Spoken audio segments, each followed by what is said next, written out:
सभी को मेरा नमस्कार।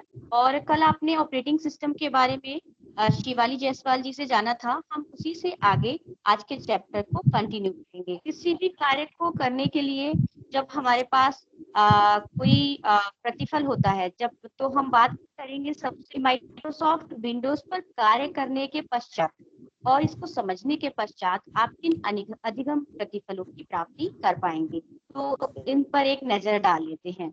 सबसे पहली बात, आप माइक्रोसॉफ्ट विंडोज के विभिन्न टूल्स की जानकारी को प्राप्त कर सकेंगे। फिर आप वेलकम स्क्रीन, एडमिन यूजर खातों की सेटिंग्स को और उनसे संबंधित इंफॉर्मेशन की जानकारी को प्राप्त कर लेंगे। आइकन्स के बारे में जानकारी होगी आपको और आइकन्स की सेटिंग को करना भी आप लर्न कर सकेंगे। इसके साथ आप स्टार्ट मेनू, फाइल एक्सप्लोरर, इन सब की सेटिंग को भी करना सीख जाएंगे। तो ये थे कुछ अधिगम प्रतिफल जिनकी प्राप्ति आपको आज के इस ऑनलाइन प्रशिक्षण को करने के पश्चात हो पाएगी। तो मैं एक बार फिर आपका स्वागत करती हूँ और अब हम आगे बढ़ते हैं। जब हम माइक्रोसॉफ्ट विंडोज की बात करते हैं तो हम यहाँ विंडोज 10 के विषय में बात करेंगे। तो मैं थोड़ा सा आपको पहले बताना चाहूंगी कि विंडोज 10, मेरी आवाज आ रही है ना? ये सिस्टम का एक नवीन होता है और कई अलग अलग इसमें होता है। विंडोज, मैंने पहले भी कहा था कि आप लोग इसमें माइक ऑन मत करिए। We have already some candidates, they will inform us about it. So जो सिस्टम का ऑपरेटिंग सिस्टम होता है उसमें विंडोज 10 माइक्रोसॉफ्ट विंडोज का ये न्यूनतम वर्जन है। और इसमें सबसे खास बात ये है कि इसमें इंटरफेस अगर आपको काम करना हो तो कोई भी कमांड करता है। इसमें सभी चीजें इनबिल्ट होती हैं। बस माउस से आपको क्लिक करना है और फिर कीबोर्ड से शॉर्टकट की से आप इसे इजीली ऑपरेट कर सकते हैं। तो चलिए सबसे पहले इसके कुछ आइकन्स, कुछ जो फीचर्स होते हैं उनके बारे में जानते हैं। जो कॉमन चीजें होती हैं जैसे डेस्कटॉप। डेस्कटॉप के बारे में जब हम आपको स्क्रीन पर एक दिख रहा होगा कि डेस्कटॉप से आप परिचित होंगे। तो ये एक कंप्यूटर का डिस्प्ले क्षेत्र होता है जो भौतिक रूप से डेस्कटॉप मौजूद वस्तुओं की तरह प्रतिनिधित्व करता है। एक डेस्कटॉप विंडो में इसे आवाज आ रही है? जैसे icons, task bar, start, Windows notifications area और डेट, ये सभी चीजें इस पर दिखाई देती हैं। जैसा कि चित्र में दिखाया गया है, आपको सबसे पहले लेफ्ट हैंड पर स्टार्ट मेन्यू, फिर जो बीच एरिया है,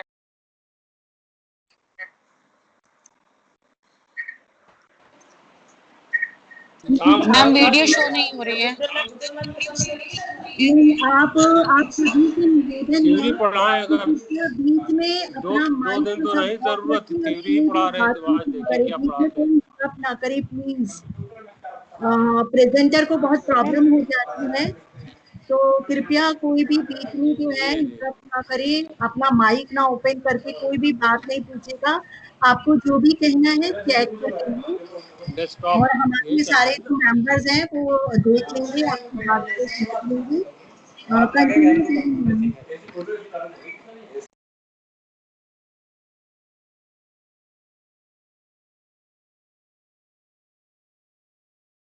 अनीता मैम, मेरी आवाज?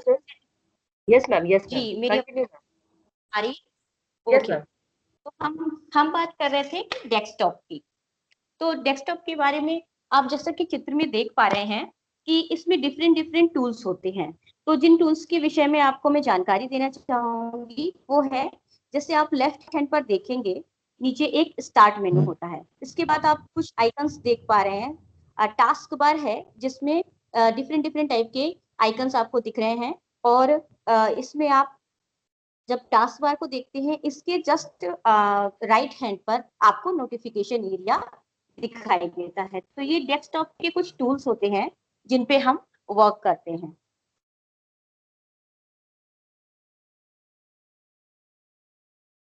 Next slide please.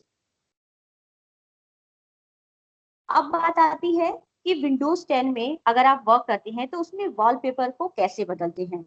तो यहाँ पे हम लोग आपको प्रैक्टिकली बताएंगे। हम उम्मीद करते हैं कि आप सभी लोग, जैसा कि सर ने इंस्ट्रक्ट किया था, आप लोगों ने लैपटॉप या डेस्कटॉप के साथ बैठे होंगे और आप इसको करके देखें।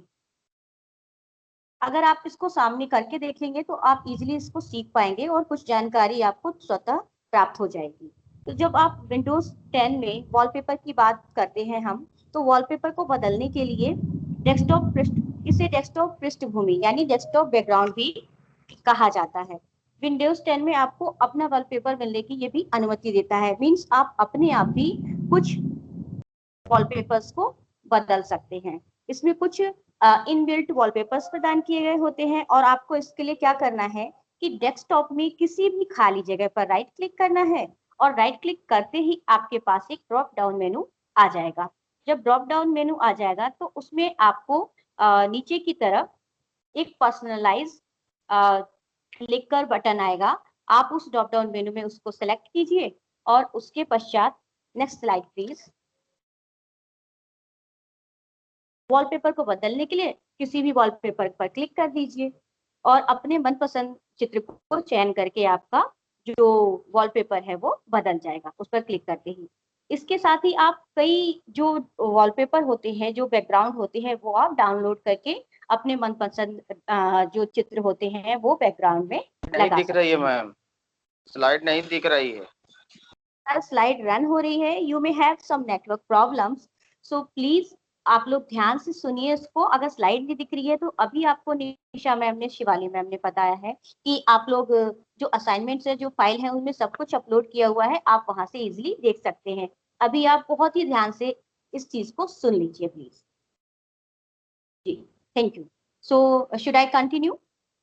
अब हम बात करेंगे स्क्रीन सेवर की। जब स्क्रीन सेवर सेटिंग की बात करते हैं तो ये कुछ ऐसे एनिमेशंस होते हैं जो आपको फॉन्ट, इमेज या फिर टेक्स्ट के रूप में भी हो सकते हैं और ये मॉनिटर स्क्रीन पर जब आप कंप्यूटर पर कोई कार्य नहीं कर रहे होते हैं तो क्या होता है, एक निश्चित समय के बाद ये अपने आप मॉनिटर की स्क्रीन पर रन करने लगते हैं।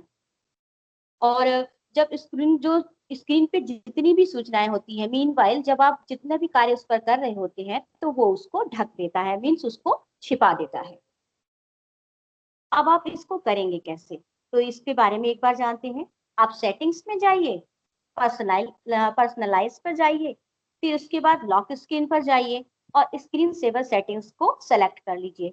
स्क्रीन सेवर सेलेक्ट करने के बाद विंडोज में ड्रॉप डाउन सूची में से एक स्क्रीन सेवर को सेलेक्ट कर दीजिए और इस तरह से आपका स्क्रीन सेवर सेट हो जाएगा।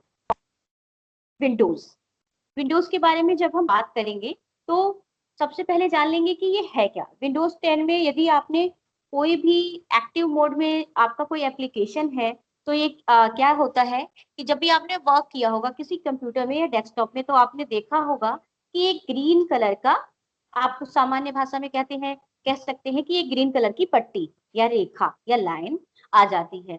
इट मीन्स कि something is working on that time, उस पर्टिकुलर टाइम पे वो वर्क कर रहा होता है। तो जब आप उस आइकन पर क्लिक करेंगे तो एप्लीकेशन जो है विंडो के ऊपर आ जाती है। अब इसमें ये जानने वाली बात है कि आपने देखा होगा जब आप कंप्यूटर पे वर्क करते हैं किसी में भी, तो क्या होता है उस विंडोज में आपके राइट हैंड पर सबसे ऊपर की दिशा में तीन चीजें आपको दिखाई देती है, थ्री बटन टाइप। तो उसमें क्या होता है, एक होता है सबसे पहले जो होता है न्यूनतम, मीन्स मिनिमाइज करने का बटन। जब आप इस पर क्लिक करेंगे तो वो टास्क बार में जाकर वो विंडोज जो उस समय वर्क कर रही होगी वो उसमें छिप जाएगी। फिर इसके बाद सेकंड होता है मैक्सिमाइज। जब आप मैक्सिमाइज विंडो पर क्लिक करेंगे तो आपको पूरी स्क्रीन, मतलब पूरे डेस्कटॉप पर आपको उस वर्किंग विंडो को देखने को मिल जाएगा। फिर होता है कि एक कट का ऑप्शन होता है, उसे कट करने पे वो बंद हो जाता है। इसके साथ ही विंडोज को आप इधर उधर, मतलब उसको खींच कर इधर से उधर स्थानांतरित, मतलब रोटेट कर सकते हैं। Next please.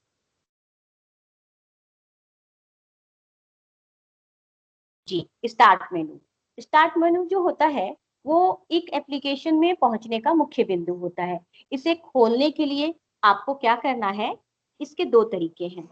टास्क बार जिसके बारे में अभी बताया, आप उसमें जाइए और निचले बाएं कोने में विंडोज आइकन पर क्लिक कर लीजिए और माउस के थ्रू इस पे क्लिक करके ये ऑन हो जाएगा।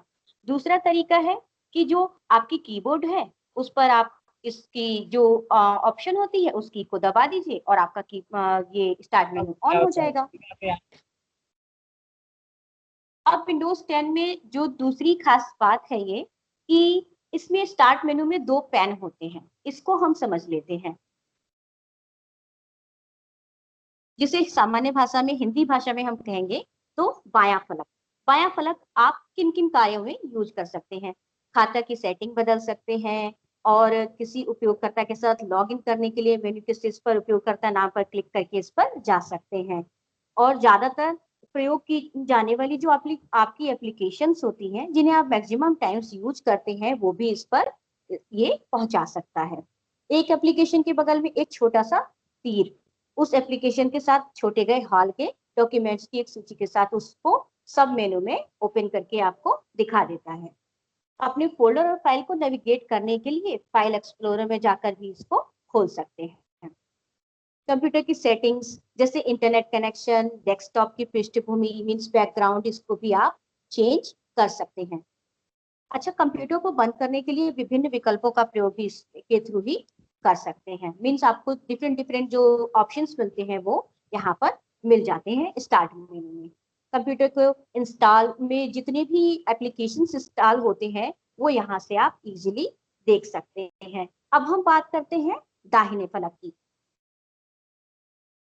दाहिने फलक में जो टाइल्स होती हैं वो एक विविध सारणी होती है, जो कि विविध जो विंडोज 8 हो या 10 उसके स्टार्ट स्क्रीन पर दिखाई देती है, आपको शो होती है।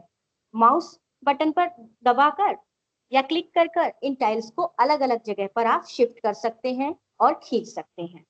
Next slide please. Search box. अच्छा, कभी कभी आपको लगता है कि कोई फाइल या फोल्डर मेरा खो गया है और मुझे इसको तुरंत देखना है, तो ऐसी स्थिति में सर्च बॉक्स हमेशा आपको बहुत इंस्टेंटली यूज करने के लिए और इंस्टेंटली आपको रिजल्ट्स देता है। वो कैसे? टास्क बार पर सर्च बॉक्स होता है, उसमें आप किसी भी दस्तावेज मीन्स डॉक्यूमेंट्स या फाइल को या वेब पेज को खोजने के लिए ये आपको सुविधाएं प्रदान करता है। अब इसमें आप क्या करेंगे? इसमें फिर आप अब मेन्यू पर राइट क्लिक करके देख सकते हैं इसको, और इसका आकार बदलने के लिए मेन्यू से उन्हें अनपिन भी कर सकते हैं, जैसा कि आपको चित्र में दिखाया जा रहा है। इन ऑप्शंस को ध्यान से देखें, आप इन्हें जूम भी कर सकते हैं। माउस के साथ जो लाइंस होती है वो जितना भी आपको आकार बड़ा करना है, छोटा करना है, तो उसको आप मिनिमाइज मैक्सिमाइज करके स्टार्ट मेन्यू को आकार दे सकते हैं। Next please. Task bar. Now we will talk about task bar. Task bar जो होता है वो स्क्रीन के भाग पर सेट होता है। अभी शुरुआत में जब मैंने आपको बताया तो आपको बताया कि ये स्टार्ट मेनू में पहुंच बनाता है। जब यूजर जो होता है स्टार्ट मेनू में पहुंचता है तो उसके साथ उपयोग किए जाने वाले जो अक्सर उपयोग करता है, मीन्स वो फ्रिक्वेंटली जिन एप्लीकेशंस का यूज करता है, तो मिडिल एरिया में और नोटिफिकेशन एरिया की इसमें सुविधा होती है, और इंटरनेट कनेक्शन की स्थिति कैसी है, लैपटॉप की बैटरी की स्थिति क्या है, और अन्य भी कई चीजें जैसे ब्लूटूथ वगैरह। तो देखिए जैसे इसमें दिखा रहा है आपको चित्र में कि इस तरह से आपको ये शो में जो मिडिल एरिया में आपको दिखा रहा है, फिर इसके बाद आपको दिखा रहा है कि आपके राइट हैंड पे नोटिफिकेशन एरिया होता है।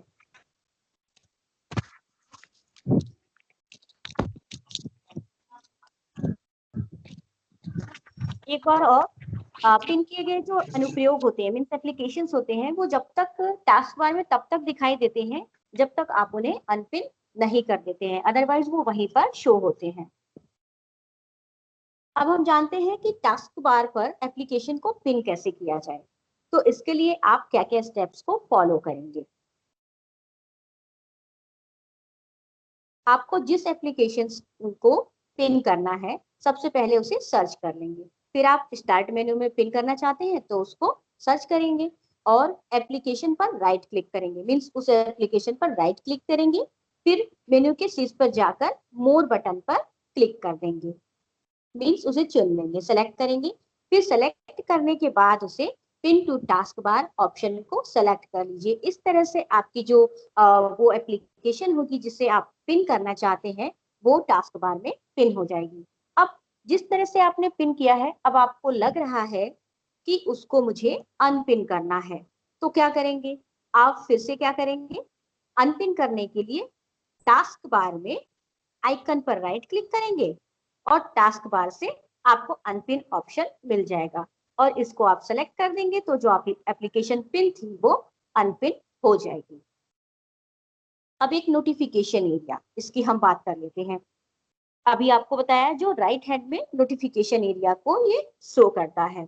तो ये जो आपका कंप्यूटर है, आपके इंटरनेट कनेक्शंस, वॉल्यूम मींस आपका जो वॉल्यूम है, आवाज का स्तर है वो कितना है, आपको यहाँ पर दिखाएगा और कई और सूचनाएं भी यहाँ पर दिखाता है।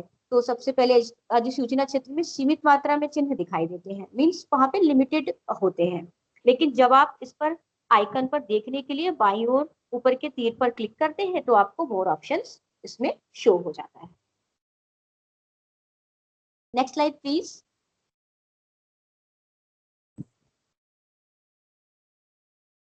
File explorer.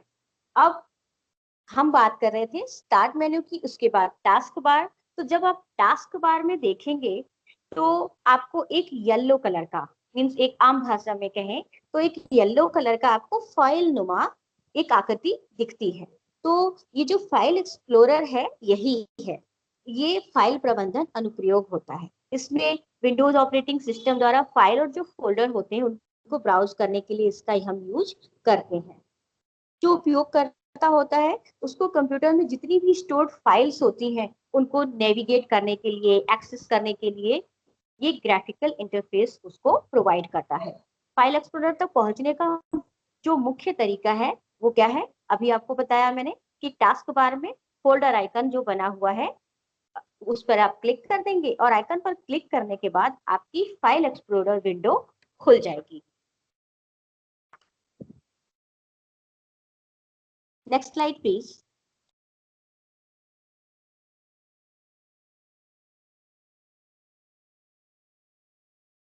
जो फाइल एक्सप्लोरर है उसमें आपको फाइल एक्सप्लोरर रिबन, नेविगेशन फलक और फ्रीक्वेंटली यूज्ड फोल्डर्स, इन सब तक पहुंचने में आपको ये अनुमति प्रदान करता है।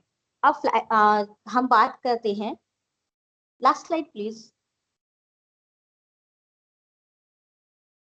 आइकन्स की कि आइकन्स क्या हैं। सॉरी जब मैम, आप डेस्कटॉप पर, जी कोई बात नहीं मैम, मैं कंटिन्यू कर लेती हूँ, सभी लोग सुन लेंगे, ठीक है।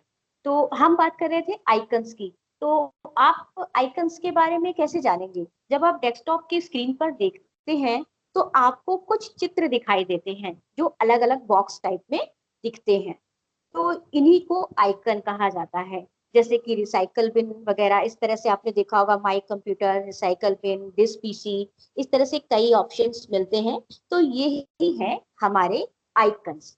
एक आइकन बस एक एप्लीकेशन या फाइल, एक ग्राफिक को प्रतिनिधित्व करता है, मतलब उसको शो करता है, उसका डिस्प्ले करता है।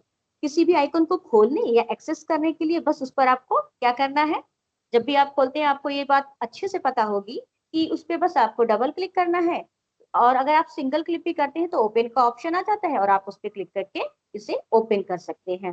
तो आइकन्स जो होते हैं वो कई प्रकार के होते हैं। जैसे सिस्टम आइकन है, इसमें क्या होता है कि आप जो सिस्टम आइकन है विंडोज के इंटरलोकेशन के बाद अपने आप डेस्कटॉप पर ये शो होते हैं।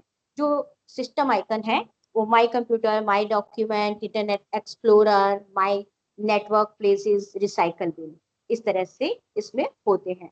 अब जो दूसरा है वो है एप्लीकेशन आइकॉन। एप्लीकेशन आइकॉन किसी भी विशेष एप्लीकेशन, मतलब कोई स्पेशल एप्लीकेशन होती है जिनको डबल क्लिक करने पर एप्लीकेशन एग्जीक्यूट हो जाती है। Shortcut icons GUI object picture होते हैं जो किसी भी विशेष एप्लीकेशन फाइल और फोल्डर को आपको शो करते हैं। किसी शॉर्टकट आइकन पर डबल क्लिक करके आप उससे संबंधित एप्लीकेशन फाइल और फोल्डर को इजीली ओपन कर सकते हैं। डॉक्यूमेंट, अब डॉक्यूमेंट की बात करते हैं। डॉक्यूमेंट आइकन जो होते हैं वो डॉक्यूमेंट आइकन किसी विशेष एप्लीकेशन में बनाए गए डॉक्यूमेंट को शो करते हैं।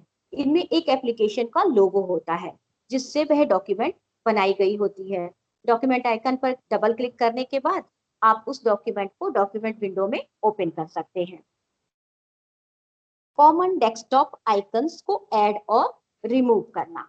अब हम जानेंगे कि डेस्कटॉप आइकन है उनको ऐड या फिर रिमूव कैसे कर सकते हैं। तो हम इसके लिए क्या करेंगे, हम आपको स्टेप्स बताते हैं। आप लोग, मुझे उम्मीद है कि आप लोग इसको करके देख रहे होंगे। थोड़ा स्पीड इसलिए ज्यादा है क्योंकि हमें समय का भी ध्यान रखना है। तो डेस्कटॉप आइकन पर जब भी आपको कोई कॉमन डेस्कटॉप आइकन को ऐड करना है तो आप क्या करेंगे, इस स्टेप्स को समझ लीजिए। राइट डेस्कटॉप पर क्लिक करेंगे और मेन्यू से पर्सनलाइज पर क्लिक कर दीजिए। जब पर्सनलाइज विंडो खुल जाएगी तो डेस्कटॉप आइकन बदलने के लिए लिंक पर क्लिक कर दीजिए। डेस्कटॉप आइकन सेटिंग विंडो खुल जाएगी तो डेस्कटॉप पर शो करने के लिए जो भी आपका मन चाहा आइकन है उसको आप सेलेक्ट कर लीजिए। इस तरह से आपका डेस्कटॉप आइकन सेलेक्ट हो जाएगा और यहाँ पर आपका आइकन सेलेक्ट हो गया इस तरह से। अब नेक्स्ट स्लाइड प्लीज मैम। अब हम बात करेंगे working with files and computer.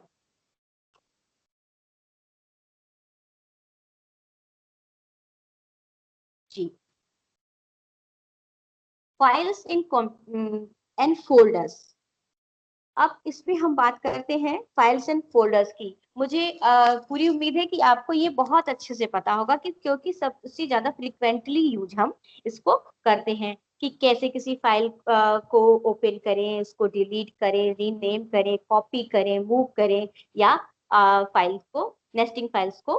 तो इन सब के विषय में हम एक छोटी छोटी बातें जान लेते हैं। जो फाइल होती है वो एक ऑब्जेक्ट है। जब भी कोई कंप्यूटर प्रोग्राम होता है तो उसके साथ उपयोग किया गया जितना भी डाटा होता है, जितनी इंफॉर्मेशंस होती हैं, सेटिंग्स होती हैं या जितने भी इसमें आदेश होते हैं उनको ये स्टोर कर लेती है। और एक ग्राफिकल यूजर इंटरफेस यानी GUI जैसे कि माइक्रोसॉफ्ट विंडोज फाइल्स आइकन के रूप में इसको शो करती है। अब फोल्डर की बात करते हैं।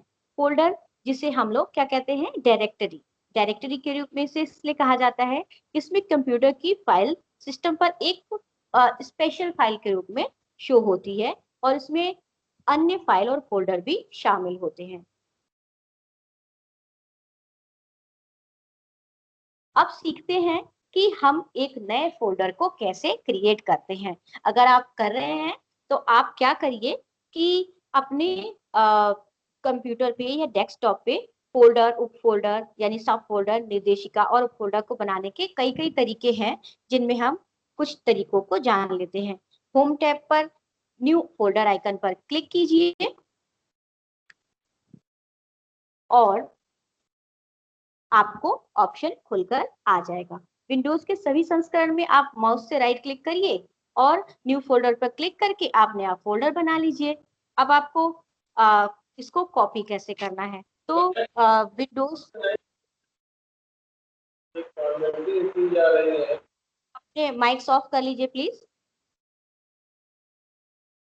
एक फाइल से दूसरे स्थान पर फाइल या अधिक फाइलों को जब आप कॉपी करते हैं तो उसके लिए हम क्या करते हैं, तो इसके लिए जो चरण है वो क्या है, जो भी फाइल या फोल्डर है उन पर जाइए, उन्हें आप कॉपी करना चाहते हैं तो फिर उन्हें राइट क्लिक कीजिए और राइट क्लिक करने के बाद आपको कॉपी का ऑप्शन आ जाता है, उसको हाईलाइट करें और जिन्हें कॉपी करना चाहते हैं उस पर क्लिक करने के बाद एक से अधिक फाइल को हाईलाइट करने की भी जरूरत होती है। तो उस पर राइट क्लिक करने के बाद आप शिफ्ट कुंजी दबा दीजिए और शिफ्ट होने के साथ ही ये आपकी फाइल को खींचकर उसमें कॉपी कर देगा।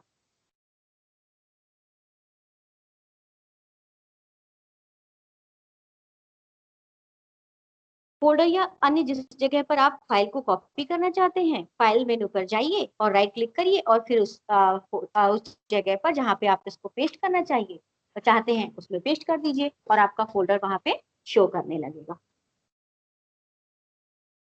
अब उसे डिलीट कैसे करें, how to delete file and folder. इसमें भी कई तरीके हैं। यूज डिलीट की मीन्स आप जो डिलीट की आपके पास होता है ऑप्शन, उसका यूज करके कीबोर्ड पे जो होता है इसको डिलीट कर सकते हैं। इसके लिए आपको फाइल और फोल्डर को हटाने के लिए क्या करना है, आप उस पे कीबोर्ड पे जाइए और डिलीट की पर क्लिक कीजिए और उस फाइल फोल्डर को इजीली डिलीट कर सकते हैं। अब दूसरा तरीका ये है कि आप उस पर राइट क्लिक करें, माई कंप्यूटर में जाएं और राइट क्लिक करने के बाद माई कंप्यूटर में और फाइल फोल्डर जहां भी है वहां पर उससे सर्च कीजिए और उस पर राइट क्लिक कीजिए। फिर पॉपअप मेन्यू में डिलीट का ऑप्शन आ जाएगा और आप उस पर क्लिक करेंगे तो वो आपकी जो फाइल होती है वो डिलीट हो जाती है।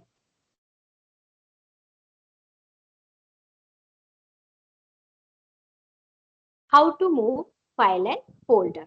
Thank you ma'am. फाइल और फोल्डर को एक जगह से दूसरी जगह पर हम कैसे मूव कर सकते हैं। विंडोज में आप फाइल को कई तरीकों से ऐसा कर सकते हैं। Drag and drop, cut and paste या फिर मूव टू फोल्डर कमांड का यूज करके आप ये जो सुविधा है इसका लाभ उठा सकते हैं। जैसा कि चित्र में दिखाया गया है, देखिए आपको ड्रैग एंड ड्रॉप करना है तो उस ऑप्शन का यूज कर लीजिए, कट एंड पेस्ट करना है तो बस वहां से कट कीजिए और जिस फाइल में या फोल्डर में आपको पेस्ट करना है वहां पे पेस्ट कर दीजिए, तो ये वहां से दूसरी जगह पे जहां भी आप पेस्ट करना चाहते हैं वहां पर पहुंच जाएगी। या फिर मूव टू फोल्डर कमांड का प्रयोग करके भी इसको कर सकते हैं। Next please.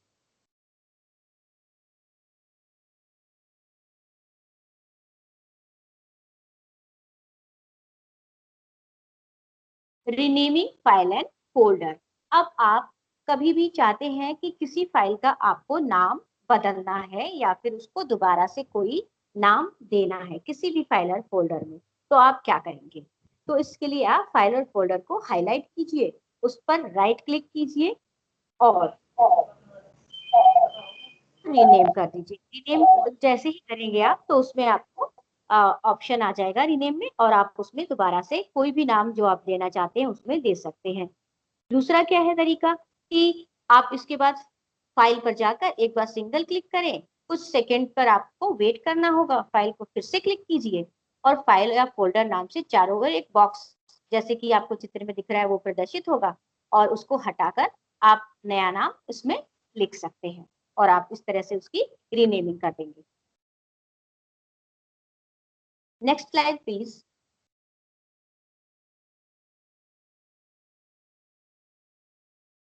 हाँ, अभी तक हमने बात की जो कॉमन फीचर्स थे विंडोज 10 के उसके बारे में। अब हम जानेंगे कि विंडोज 10 में कुछ ऐसे भी फीचर्स हैं जो आपको विंडोज 10 जो होती है उसको अन्य विंडोज से अलग करते हैं। मीन्स इसमें आपको कुछ वो नए फीचर्स को प्रोवाइड करता है, आपको प्रदान करता है। जैसा आप विंडोज 10 में देख पा रहे हैं कोर्टाना। कोर्टाना ये वर्चुअल असिस्टेंट होता है, असिस्टेंस इसमें इसके, और ये विंग सर्च पे जाके विंग सर्च इंजन पर जाकर कार्य करता है। विंडोज 10 पर इनबिल्ट आता है। जब इसमें क्या होता है कि बेसिकली इंग्लिश भाषा पर ये वर्क करता है। आप कोई भी चीज सर्च करनी है माइक्रोफोन का यूज कीजिए और इसमें खोज बॉक्स में एक प्रश्न लिखें और माइक्रोफोन ऑप्शन पर क्लिक करके और कोर्टाना से आप इजीली बात कर सकते हैं। मतलब वहां पे आप चीजों को खोज सकते हैं कोर्टाना का यूज करके। बेसिकली इसमें इंग्लिश भाषा पे वर्क करता है, हिंदी का इसमें नहीं है। इसके अलावा ये पुर्तगाली, फ्रेंच आदि भाषाओं पर भी कार्य करता है। एज ब्राउजर माइक्रोसॉफ्ट विंडोज 10 में नई सुविधाओं के साथ मीन्स जो पहले विंडोज थी इनमें काफी जो प्रोसेसिंग थी वो स्लो थी, तो इसको माइक्रोसॉफ्ट एज ब्राउजर को इसमें लाया गया। और ये आप जहां तक ये देख पा रहे हैं कि विंडोज 10 में नई सुविधाओं के साथ इसमें ये बहुत ही अच्छा बहुत ही अच्छे से और इजीली यूज करने के लिए हमें एक्सेसिबिलिटी देता है। Next please. Universal apps.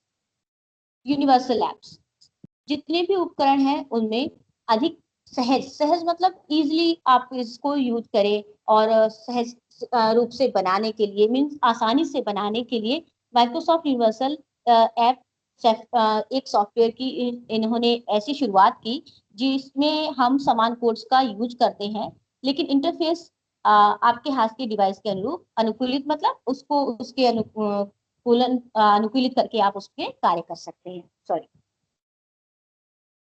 Improved multitasking with virtual desktop. इसके बारे में अभी मैंने आपको शुरुआत में बताया था कि एक नया विंडोज मल्टीपल डेस्कटॉप फीचर आपको विंडोज 10 में दूसरे सेट को चलाने की सुविधा देता है।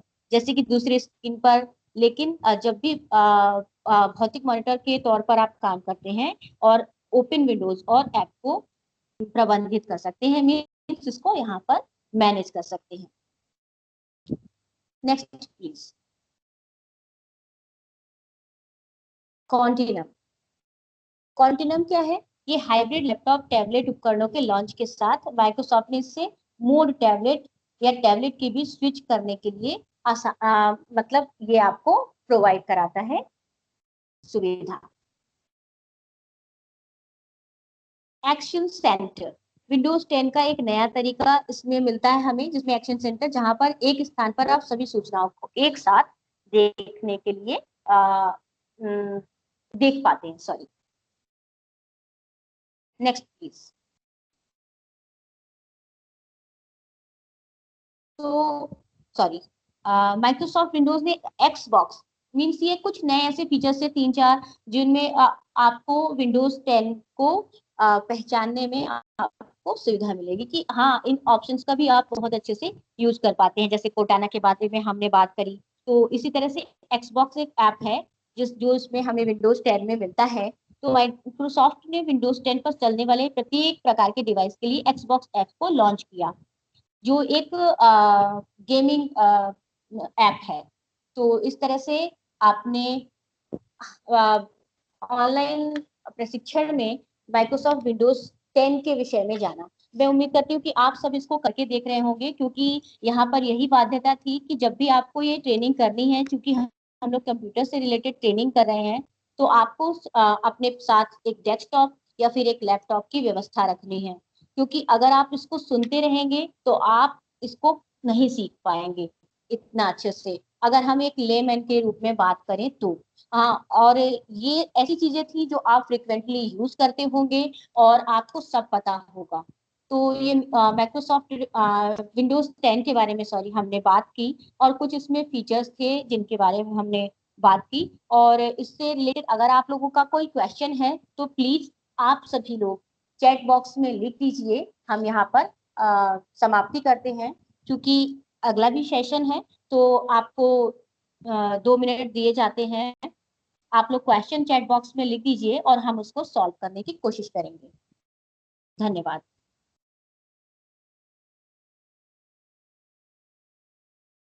स्क्रीन शो हो रही थी एक्चुअली, आप सभी के साथ हो सकता है नेटवर्क प्रॉब्लम हो, क्योंकि यहाँ स्मूथली शो हो रही थी और उसी के थ्रू हम लोगों ने इसको आपके सामने समझाया। शिवाली मैम, अगर किसी का क्वेश्चन है तो आप प्लीज उसे बोल सकते हैं और हम लोग यहाँ पे सॉल्व कर सकते हैं।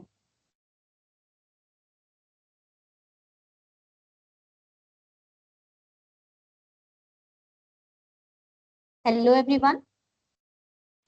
शिवाली मैम, क्या आपको मेरी आवाज आ रही है? हेलो। ईशा मैम। हेलो। जी। हेलो। हाँ जी, कहिए। आवाज आई?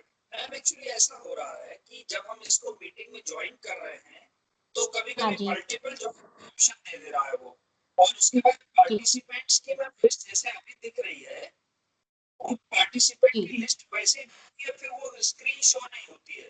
कल पूरी मीटिंग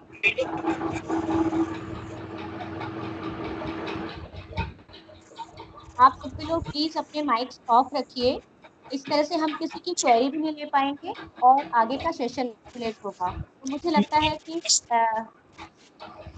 आप सर चैट बॉक्स में इस प्रश्न को डालिए और हम आपको वहीं पे जवाब देंगे। और इसके साथ ही मैं यहाँ समाप्ति करना चाहूंगी और अपने आज के दूसरे साथी अरविंद जी को बुलाना चाहूंगी कि वो आए और अपना सेशन ले। और साथ ही साथियों, हम आपके साथ जुड़े हुए हैं और कोई भी कंफ्यूजन है तो आप चैट बॉक्स में बताइए।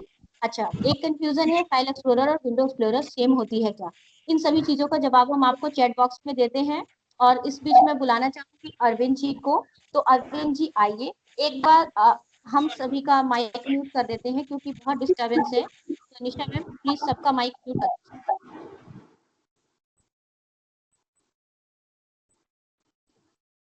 Thank you.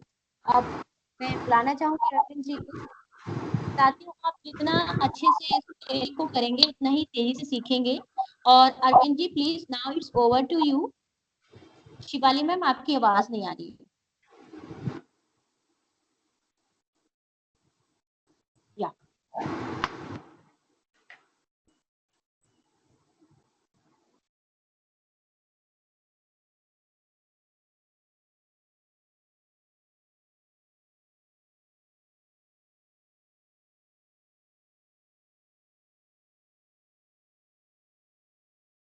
अरविंद सर।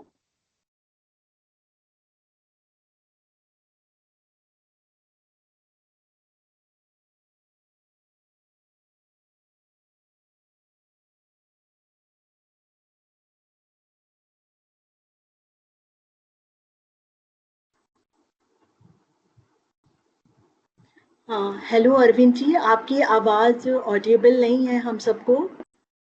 बताएं आप बोल रहे हैं या चैट बॉक्स में जी।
हाँ यार गर्मी तो बहुत।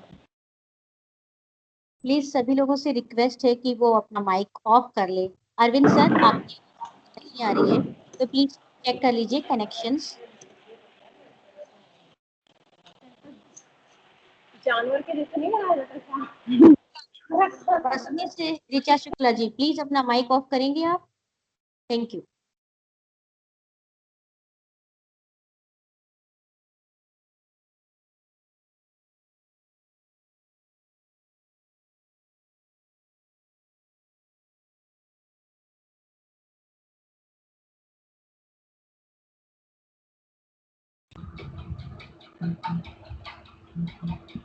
अरविंद सर, आप प्लीज अपना माइक एक बार चेक कर लीजिए, आपकी आवाज बिल्कुल नहीं आ रही है। अरविंद सर।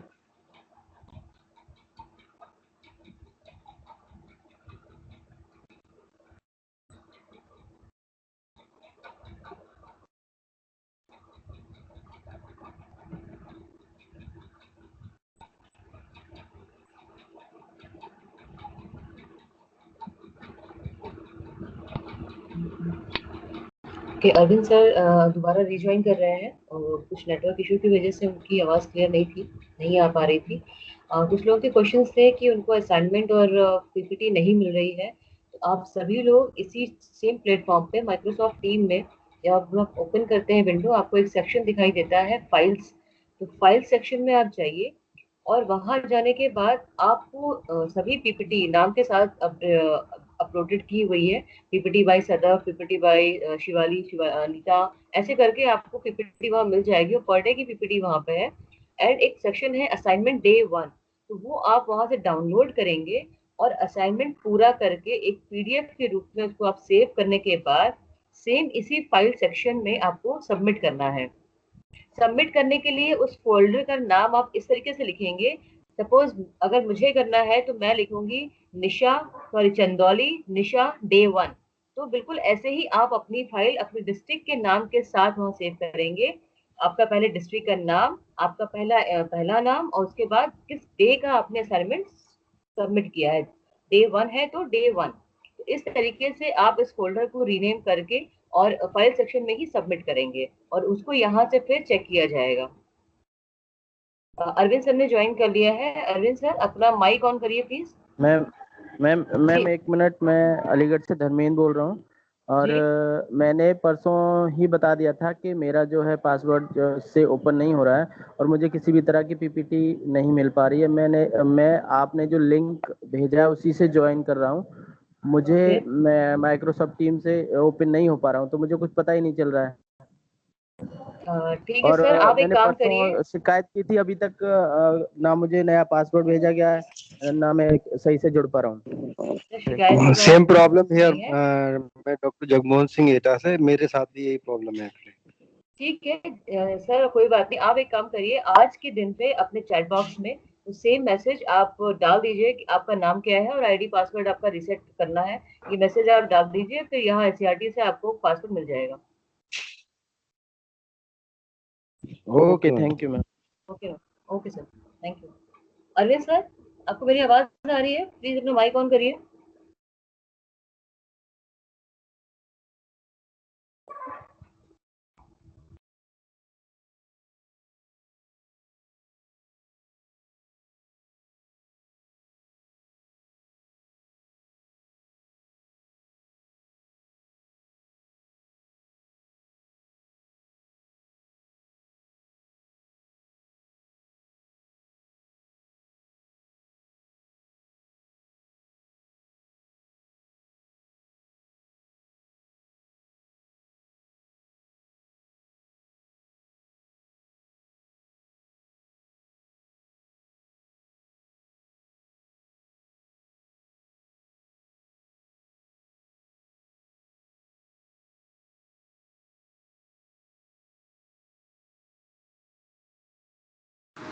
सर आप जो है अपनी मोबाइल से ऐड हो जाइए।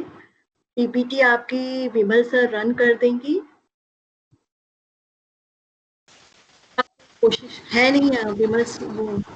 जी जी, अगर इसमें ऑडियो की प्रॉब्लम हो रही है आपके लैपटॉप से तो जी आवाज। जी जी जी बोलिए। हेलो शिवाली मैम, आवाज आ रही है? आवाज आ रही है। कंटिन्यू करिए। जी जी। 1 सेकंड मैम। इतने लोग जुड़े हैं मैम? इतने लोग, सब लोग जुड़े हैं क्या? पीपीटी प्रेजेंट कर दीजिए विमल सर। आपके पास मेरा आवाज जा रही है? हेलो विमल सर। संतोष कुमार यादव बाकी लोगों प्लीज से अपना रिक्वेस्ट है माइक। अरे मैम, मेरा नाम संतोष कुमार सर सुमन है, अरविंद उसके सर कर रहे हैं आप, थोड़ा सा होने में टाइम लग रहा है। स्क्रीन इसकी शेयर रेंज कैसे होगा? होने लगेगा। जी हो रहा है सर, अरविंद सर कर रहे हैं।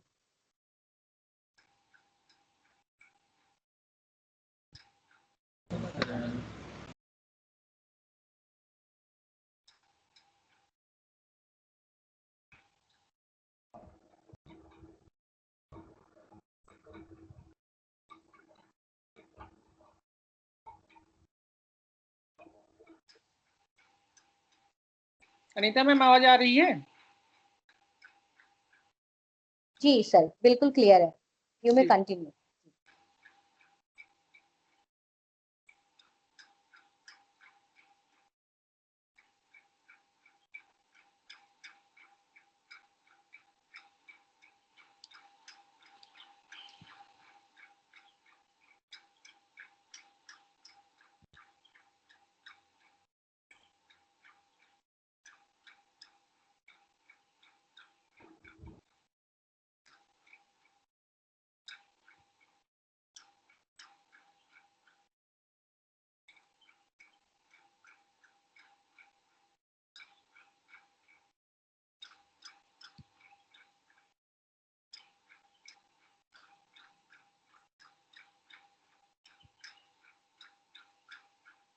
इस बीच में बताना चाहूंगी, जब तक हमारी पीपीटी डाउनलोड हो रही है, इसमें अपलोड हो रही है, तो कि कुछ लोगों का प्रश्न आ रहा है, बहुत सारे प्रश्नों का जवाब निशा मैम ने भी दिया है।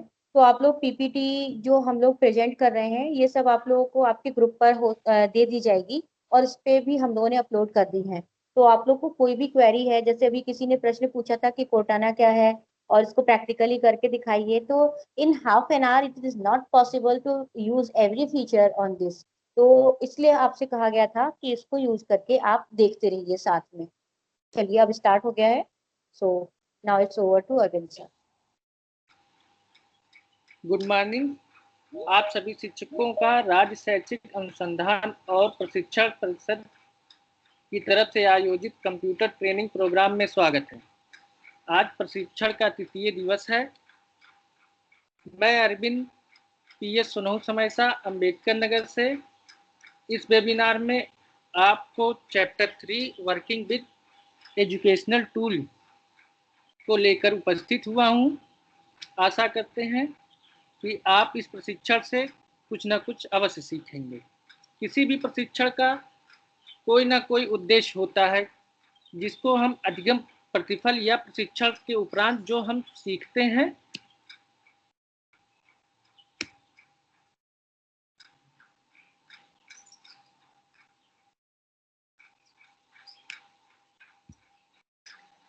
अधिगम प्रतिफल। प्रशिक्षण के उपरांत हम इन सब चीज़ों के बारे में अवगत हो जाएंगे, जैसे हम इमेज की फाइल को कैसे डाउनलोड करते हैं या उसके फॉर्मेट कौन कौन से फॉर्मेट होते हैं, इसके बारे में हम ऑडियो वीडियो फाइल के फॉर्मेट और उनको डाउनलोड करने के बारे में अवगत हो जाएंगे। हम कुछ एजुकेशनल टूल के बारे में जान जाएंगे, ऐप्स के बारे में जान जाएंगे, लाइव क्लास को संपादित करने के लिए ऐप जो हमारे पास मौजूद हैं उनके बारे में जान जाएंगे। आप एजुकेशनल टूल्स का डॉक्यूमेंटेशन में किस प्रकार से प्रयोग करते हैं, इसके बारे में भी अवगत हो जाएंगे। आइए शुरू करते हैं। आज हमारा पहला टॉपिक है चित्र डाउनलोड।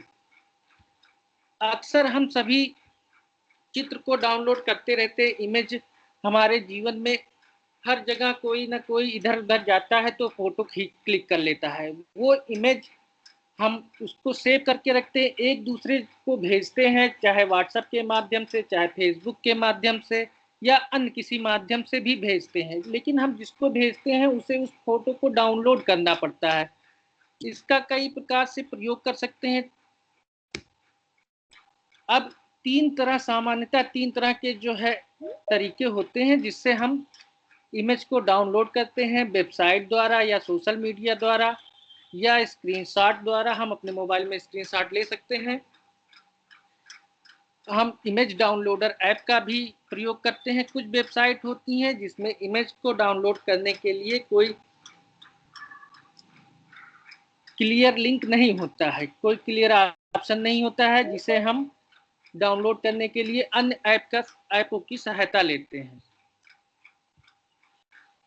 जैसा कि हम सभी अपने मोबाइल में गूगल अकाउंट का प्रयोग करते हैं। गूगल अकाउंट हमें एक क्लाउड स्टोरेज की फैसिलिटी प्रोवाइड करता है, जिसमें हम अपने सभी इमेज या मीडिया फाइल्स को अपलोड कर सकते हैं, जिससे हमारे मोबाइल के डैमेज हो जाने या चोरी हो जाने या गुम हो जाने की कंडीशन में हम उस फाइल को पुनः रिट्रीव कर सकते हैं। ये कई तरह से हमारे लिए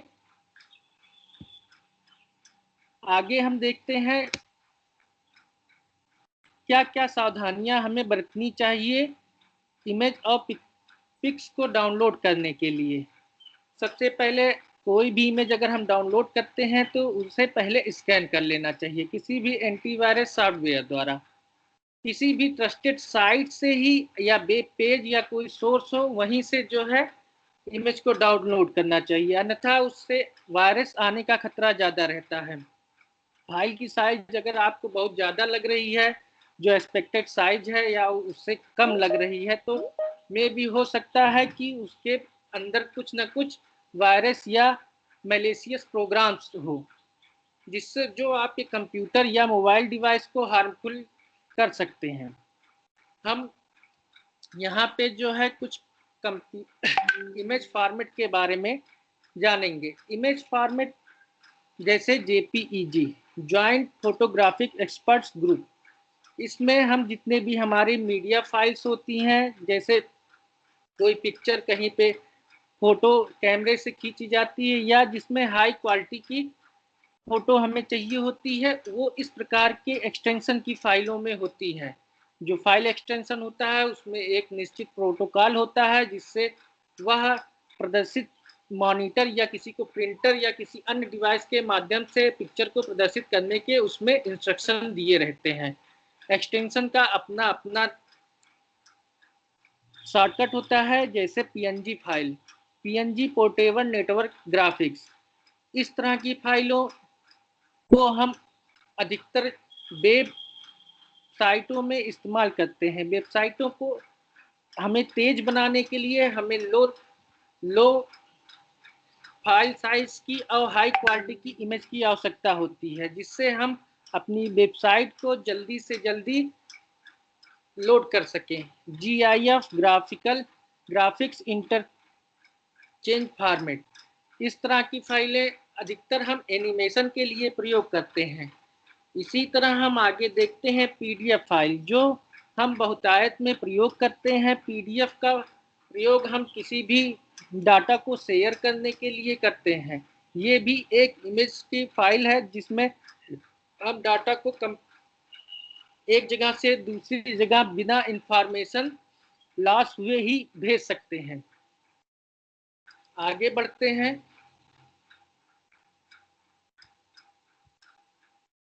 ऑडियो वीडियो डाउनलोड की तरफ। हम सभी अपने मोबाइल या डिवाइस में या कंप्यूटर में ही किसी भी एप्लीकेशन द्वारा या किसी वेबसाइट के माध्यम से ऑडियो या वीडियो को डाउनलोड करते हैं, चाहे वो किसी एजुकेशनल पर्पस के लिए हो, चाहे किसी इंटरटेनमेंट पर्पस के लिए हो। उसको डाउनलोड करने के लिए अक्सर होता है कि जैसे आजकल मोबाइलों में अगर हमने यूट्यूब का एप्लीकेशन डाल लिया और उसमें हम अपने एप्लीकेशन में देखते हैं कि जब भी हम कोई डाउनलोड करते हैं यूट्यूब एप्लीकेशन से, तो वो उसी ऐप की मेमोरी में सेव होता है। अगर हमें जो है उसे उस ऐप की मेमोरी से हटाकर अपने स्टोरेज यूनिट में, मेन स्टोरेज यूनिट में या कह लें कि हार्ड डिस्क में सेव करना है, तो उसके लिए हमें किसी अन्य टूल की सहायता लेनी पड़ती है। जैसे अगर हम वेबसाइट है www.y2mate.com, इस वेबसाइट पे हम उस वीडियो का URL पेस्ट कर दें जिस वीडियो को हमको डाउनलोड करना है। उसमें हमें उस वीडियो की MP3 फॉर्मेट, ऑडियो फॉर्मेट या विभिन्न फॉर्मेट पिक्सल्स में हमें वो वीडियो डाउनलोड करने का ऑप्शन मिल जाता है। या आप किसी भी वेबसाइट के आगे SS लगा के उस साइट के उस उपस्थित वीडियो को हम डाउनलोड कर सकते हैं। वीडियो डाउनलोड करते समय हमें काफ़ी कुछ ऑडियो वीडियो सावधानियां बरतनी चाहिए। हमें अपने वेब ब्राउज़र को अपडेट कर रखना चाहिए, जिससे कि हमारे वेब ब्राउज़र की security feature up to date रहें। हमें ऑपरेटिंग सिस्टम को अपडेट करना चाहिए। अब ऑपरेटिंग सिस्टम दिन ब दिन वायरस का खतरा बढ़ता रहता है, जिससे वायरस को कंप्यूटर या ब्राउज़र से दूर रखने के लिए हमें अपडेट करते रहना चाहिए, जिससे नए सिक्योरिटी फीचर उसमें इंस्टॉल होते रहें। फाइल शेयरिंग प्रोग्राम को हमें अपने डिवाइस में बंद करके रखना चाहिए, ताकि कोई भी अदर ऐप या कोई मैलिशियस सॉफ्टवेयर उस फाइल को हमसे निकाल ना सके। ट्रस्टेड सोर्स से ही डाउनलोड करना चाहिए। एंटीवायरस और सिक्योरिटी प्रोग्राम हमें अपने मोबाइल या स्मार्टफोन में इंस्टॉल करना चाहिए। डाउनलोड करने के बाद चाहे वो ऑडियो फाइल हो, चाहे वीडियो हो या इमेज या किसी भी अन्य प्रकार की फाइल हो, उसे हमें अवश्य स्कैन करना चाहिए। स्कैन करने से हमारे मोबाइल हमारे फाइल में अगर यदि कोई मैलिशियस कोडिंग है या प्रोग्रामिंग है, तो वो हमें बता देगा, जिससे हमारे कंप्यूटर को हार्म नहीं पहुंचेगा।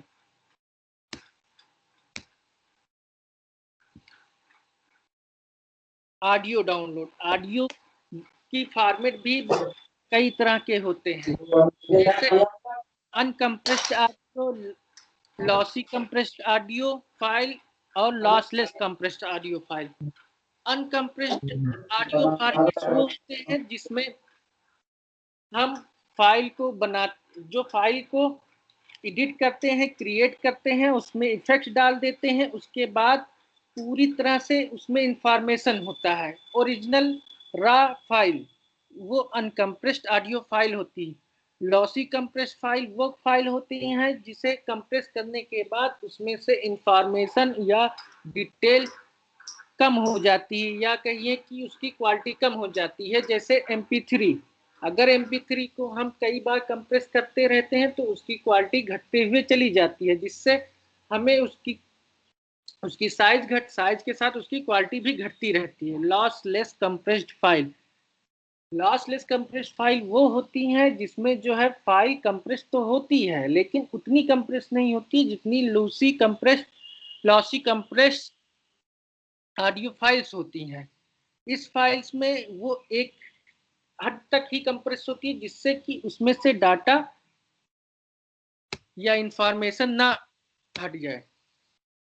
आगे चलते हैं और वीडियो डाउनलोड पे देखते हैं। वीडियो डाउनलोड में भी हम कई तरह से देखते हैं कि ये कई लेयरिंग की होती है। वीडियो फाइल्स में हम एक पिक्चर की लेयरिंग अलग होती है और हमारी ऑडियो की लेयरिंग अलग होती है। उसके बाद और भी अगर आप वीडियो एडिटर टूल काइनमास्टर में देखें तो उसमें हम कई तरह के वीडियो लेयर्स को लगा सकते हैं, जिसे हम मल्टी लेयर्स कह सकते हैं। इसमें भी कई फॉर्मेट होते हैं, AVI, MPEG, MPEG-1, MPEG-2, MPEG-3, so on। Working with educational app, आजकल हम बहुत सारे एजुकेशनल ऐप्स का प्रयोग कर रहे हैं जिसमें हम स्वयं प्रशिक्षण लेने के लिए या अपने विद्यालय के बच्चों को पढ़ाने के लिए भी प्रयोग करते हैं। उसमें से ये कुछ ऐप्स इम्पॉर्टेंट ऐप्स है, जैसे दीक्षा ऐप, निष्ठा ऐप, ई पोथी ऐप, ई पाठशाला ऐप। दीक्षा ऐप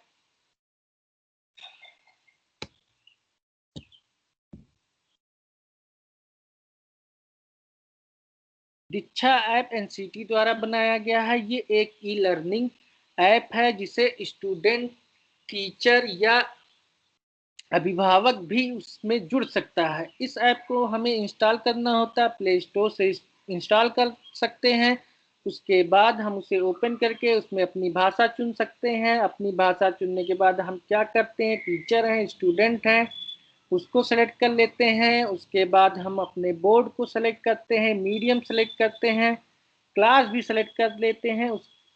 जिसके बाद हमें उस क्लास की एक होम स्क्रीन मिलता है जिसमें हमें उस मीडियम की, उस क्लास की सारे सब्जेक्ट की स्टडी मटेरियल, वीडियो, PDF आदि उपलब्ध हो जाती हैं, जिससे हम स्वयं पढ़ सकते हैं और बच्चे भी इससे पढ़ सकते हैं। ई पोथी ऐप जो है SCRT-UP द्वारा बनाया हुआ ऐप है, जिसमें हमारे सभी हिंदी मीडियम के टेक्स्ट बुक अपलोडेड हैं। आप जब भी प्ले स्टोर से इसे डाउनलोड करें, उसके बाद ओपन करने के बाद इसमें 4 ऑप्शन मिलेंगे आपको, text book Hindi, text book English, text book Urdu, text book training material. अभी तक हमारे पास टेक्स्ट बुक हिंदी ही माध्यम उपलब्ध है। आगे समय में और भी माध्यम उपलब्ध हो जाएंगे। बच्चों को कभी कभी हमारे विद्यालय में होता है कि बच्चे अपनी बुक भूल जाते हैं, या कह लीजिए कहीं खो जाती है या फट जाती है, जिससे बच्चे पढ़ने के लिए उन्हें दोबारा बुक नहीं मिल पाती है। इसलिए अगर बच्चे इस ऐप का प्रयोग करेंगे तो उन्हें एज इट इज सारे बुक मिल जाएंगे। इसमें 2 ऑप्शन होते हैं, एक डाउनलोड का जो आपको रिडायरेक्ट कर देगा SCRT-UP की साइट से, वहां से आप उसे PDF में डाउनलोड कर सकते हैं। व्यू ऐप ऑप्शन से आप उस सब्जेक्ट की फाइल को वहीं पे देख सकते हैं और पढ़ भी सकते हैं। लाइव क्लासेस ऐप और sites, Microsoft Team, Google Meet, Zoom app, ये आजकल प्रचलित कोविड-19 के इस समय में वर्क फ्रॉम होम के लिए जो दिया जा रहा है उसमें माइक्रोसॉफ्ट टीम, जिससे हम स्वयं प्रशिक्षण ले रहे हैं और दे रहे हैं। गूगल मीट से भी हम स्वयं प्रशिक्षण ले सकते हैं, दे सकते हैं। इससे हम अपने क्लास को भी ऑर्गेनाइज कर सकते हैं। इसमें पर सबसे पहले हमें, मान लीजिए अगर माइक्रोसॉफ्ट टीम का प्रयोग कर रहे हैं तो उसके लिए हमें सबसे पहले अपना अकाउंट बनाना पड़ेगा, जिसमें अकाउंट बनाने के लिए प्ले स्टोर से हमें जो है इंस्टॉल करना हो। साइन अप करेंगे, साइन अप में वो हमसे अपने डिटेल मांगेगा, जिससे हम फुलफिल करके अपना अकाउंट क्रिएट कर लेंगे। अगले चरण में हम ऐप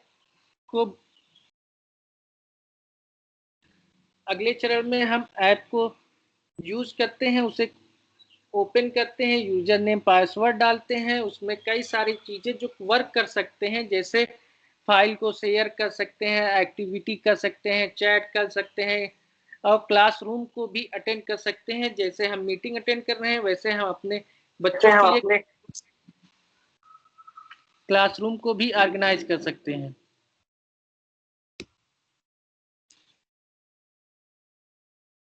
यूजिंग एजुकेशनल ऐप और सॉफ्टवेयर टूल्स फॉर डॉक्यूमेंटेशन, हम अपने यहाँ कई प्रकार के डॉक्यूमेंट बनाते हैं, जैसे वर्ड डॉक्यूमेंट या एक्सेल डॉक्यूमेंट या कह लीजिए पीपीटी, या बच्चों के प्रोफाइल को स्टोर करने के लिए डाटाबेस का भी यूज कर सकते हैं। इस तरह की कई सारे कंपनियां हैं जो हमें ये सब प्रोवाइड करती हैं, जैसे Microsoft office, Oracle open office, Libra office, WPS office.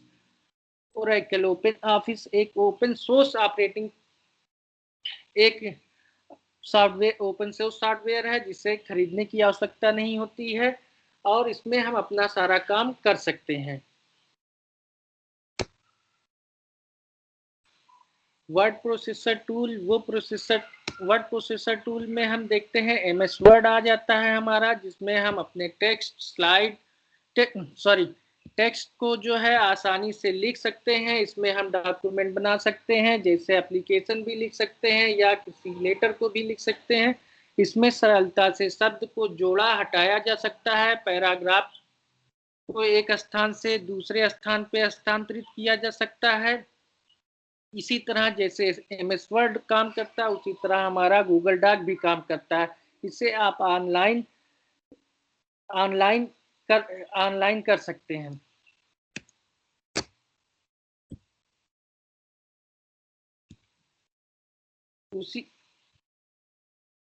उसी प्रकार वर्ड प्रोसेसर में हमारे पास ओपन ऑफिस टेक्स्ट डॉक्यूमेंट होता है, WPS का भी टेक्स्ट डॉक्यूमेंट होता है, जिसमें हमें स्पेलिंग को जांचने या स्पेलिंग की त्रुटियों को भी समझने में आसानी होती है। हम उसको कंपेयर करके उसको सब्स्टिट्यूट भी कर सकते हैं। Worksheet tools, MS Excel, Google sheet. हम देखते हैं कि हमें अपने स्कूल के रिकॉर्ड को मेंटेन करने के लिए, अगर हम अपने स्कूल का रिकॉर्ड MS एक्सेल या स्प्रेडशीट में बनाते हैं तो उसे हमें बार बार लिखने की ज़रूरत नहीं पड़ेगी, क्योंकि इसमें ये डाटा को एनालाइज भी कर सकता है, ये डाटा को कंपेयर भी कर सकता है। इससे रिपोर्ट बनाने में भी आसानी होती है। इसमें रो और कॉलम होते हैं, जहाँ पे हम एक टेबल फॉर्म में डाटा को स्टोर कर सकते हैं। इसका काम रिसर्च के लिए भी किया जा सकता है, जिससे कि अगर हम किसी बच्चे का पूरा एजुकेशनल डिटेल, उसकी जो है एजुकेशनल क्वालिफिकेशन के हिसाब से उसको एक्सेल की शीट के माध्यम से रिव्यू करें, तो उसमें हमें ये मिल सकता है कि वो किस स्तर से या किस स्तर से उसका जो है क्वालिटी उसकी इम्प्रूव हो रही है, या अधिगम स्तर उसका बढ़ रहा है या अधिगम स्तर उसका कम हो रहा है। इस चीज को हम पता लगा सकते हैं, जिससे कि हम यहाँ आसानी से उसके लिए कोई वैकल्पिक व्यवस्था करके उस बच्चे की समस्या का समाधान कर सकते हैं।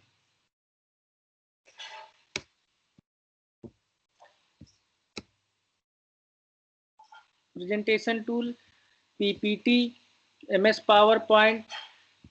आजकल बहुत सारे विद्यालयों में हमने देखा है कि वो प्रोजेक्टर का इस्तेमाल करते हैं बच्चों को पढ़ाने के लिए। वहाँ पे पीपीटी प्रेजेंटेशन के लिए एक बहुत ही महत्वपूर्ण उपयोगी रूप में शामिल है।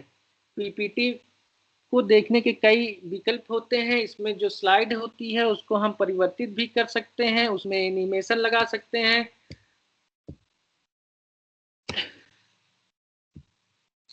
और फैंसी ट्रांजिशन भी कर सकते हैं। ऑडियो वीडियो भी ऐड कर सकते हैं। डाटाबेस टूल,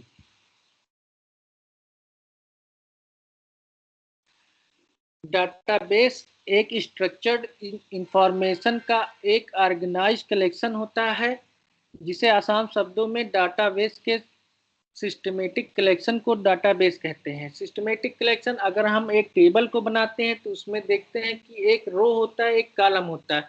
डाटाबेस में यही चीजें होती हैं कि रो और कॉलम में ही जो है सारे डाटा को स्टोर किया जाता है, जिससे उसमें उसको एक्सेस करने में या मैनेज करने में, उसको डिलीट करने में, अपडेट करने के लिए हमें बहुत सारी सुविधाएं मिल जाती हैं जो आसानी से डाटाबेस के साथ मैनेज हो जाती हैं। इसमें कई प्रकार के डाटाबेस हैं, जैसे MySQL, Oracle या MS Access, open office database. इस तरह के डाटाबेस जिसका प्रयोग हम अपने विद्यालय में कर सकते हैं और बच्चों के रिकॉर्ड को मेंटेन करने के लिए भी किया जा सकता है।